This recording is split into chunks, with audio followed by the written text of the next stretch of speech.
আমি মিমি আমার রসনালয় থেকে হাজির হয়েছি নতুন একটি রেসিপি নিয়ে। রেসিপিটি দই চিরা। দই ও চিরা মন ও স্বাস্থ্যসম্মত খাবার।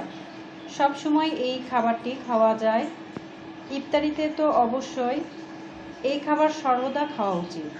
সবচেয়ে বড় কথা, এই খাবার পরিবেশনের ঝামেলা কম। চলুন কথা না বাড়িয়ে রেসিপিটা শুরু করা যাক। আমি প্রথমে একটি বাটি নিয়েছি। আমি দই ও চিরা তৈরির জন্য এখানে 1 কাপ চিরা নিয়ে নিব। আমি 1 কাপ চিরা দিয়ে দিলাম। চিরাটা আমি ভালো করে সুন্দর করে পরিষ্কার করে রেখেছি। আমি এখন এটা পানি বারে বারে চেঞ্জ করে নিয়ে পরিষ্কার করে ধুয়ে নিব। চিরার মধ্যে অনেক ময়লা থাকে, সেজন্য ভালো করে পরিষ্কার করে বারে বারে পানি চেঞ্জ করে ধুয়ে নিতে হবে। আমি ভালোভাবে সুন্দর করে কষলে ধুয়ে নিব। আমার চিরাটা ধোয়া হয়ে গেছে। আমি এখন অল্প পরিমাণ পানি দিয়ে চিরাটা 10 থেকে 15 মিনিটের জন্য ভিজে রাখবো। চিরাটা আমি 10 মিনিট ভিজে রাখার পরে এখন একটি ছাঁকনিতে পানিগুলো ঝরে নিব।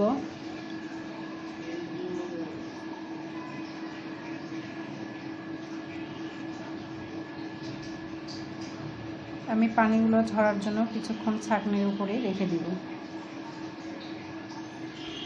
চিরা থেকে পানি ঝরে নেওয়ার কারণ হচ্ছে চিরাটা ঝরঝরে হবে এবং খেতেও খুব সফট হবে। চিরাগুলো সুন্দর ঝরঝরে হয়েছে।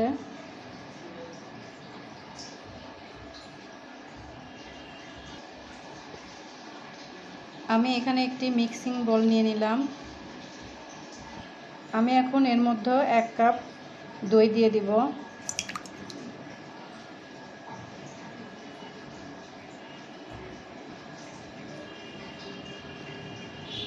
দই দিয়ে দেওয়ার পরে আমি এখন চিরা দিয়ে দিচ্ছি।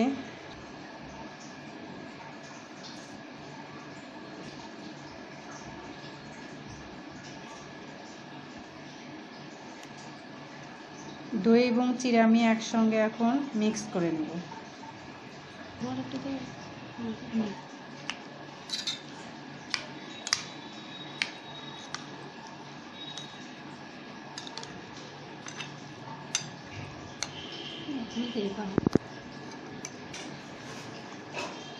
আমি ভালোভাবে মিশিয়ে নিব।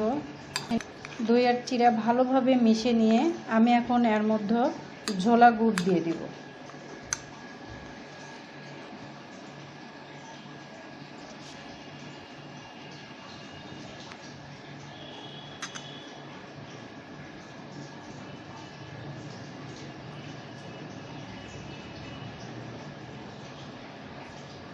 আপনারা যে যেভাবে মিষ্টি খেতে চান সেভাবে দিবেন। আমি একটু মিষ্টি একটু পরিমাণে বেশি খাই।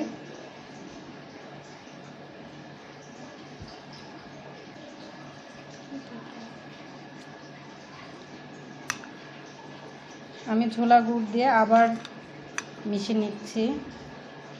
সুন্দরভাবে আমি মিশিয়ে নেব। অনেকে এটা লবণ দিয়েও খেতে পারেন, অনেকে চিনি মিশিয়েও খেতে পারেন, কিন্তু ঝোলা গুড় দিয়ে খাওয়ার মজাটাই আলাদা।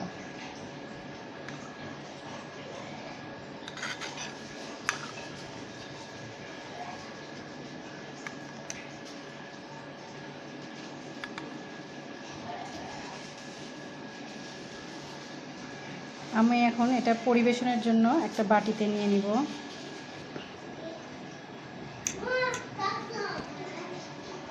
আমি পরিবেশনের জন্য বাটিতে তুলে নিচ্ছি।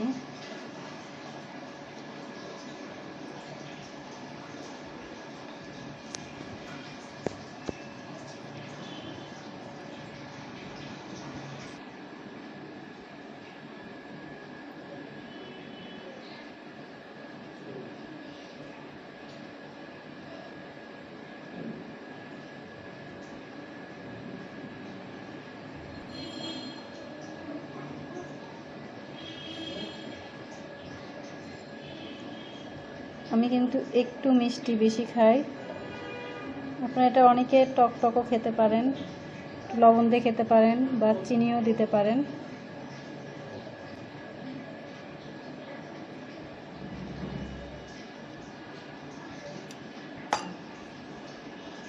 লুকটা কিন্তু অনেক ইয়াম্মি আসছে।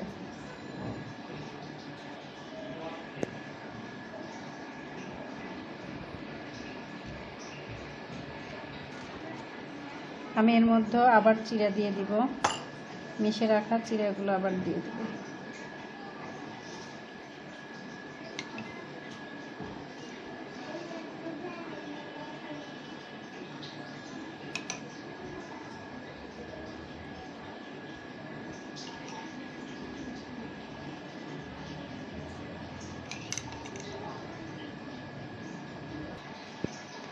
দেখুন তৈরি হয়ে গেল আমার দই চিরা রেসিপি।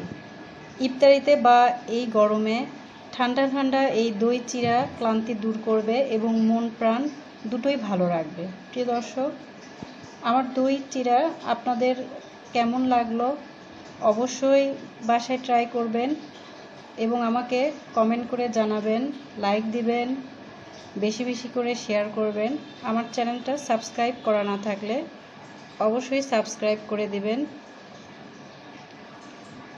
আমার নতুন নতুন রেসিপি দেখার আমন্ত্রণ রইল। সবাই ভালো থাকবেন। আল্লাহ হাফেজ।